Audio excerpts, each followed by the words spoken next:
علیکم، آپ دیکھ رہے ہیں کے نیوز ایچ ڈی۔ میں ہوں حارث علی شاہ گیلانی۔ چلتے ہیں آج کی اہم خبروں کی طرف۔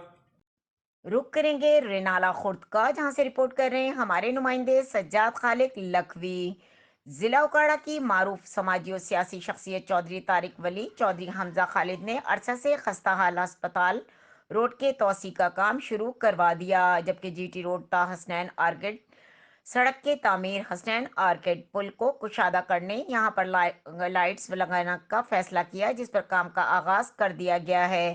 اس موقع پر سماجی شخصیت سید ندیم جعفری، راؤ زرغام علی، محمد اسامہ نے میڈیا سے گفتگو کرتے ہوئے بتایا کہ ہسپتال روڈ پر طلبہ اور طالبات، مریضوں اور سبزی منڈی جانے والے ہزاروں لوگوں کو مشکلات کا سامنا تھا۔ اب اس سڑک کی نہ صرف مرمت بلکہ اس کو کشادہ کیا جا رہا ہے۔ علاوہ ازیں حسنین آرکیڈ اور ٹی روڈ ملانے والی سڑک کو بھی پختہ کیا جا رہا ہے۔ بعد ازاں یہاں پر لائٹس و گرین بیلٹ بنائی جائے گی۔ اس موقع پر سماجی و سیاسی شخصیت عبداللہ رشید، طاہر ریاض چودھری، ماجد سعید راؤ، رانا ذوالفقار علی، شیخ محمد وسیم، نیر رضا شیخ، سجاد خالق لکھوی اور دیگر شخصیات نے چودھری طارق ولی چودھری حمزہ خالد کی خدمات کو خوب سراہا۔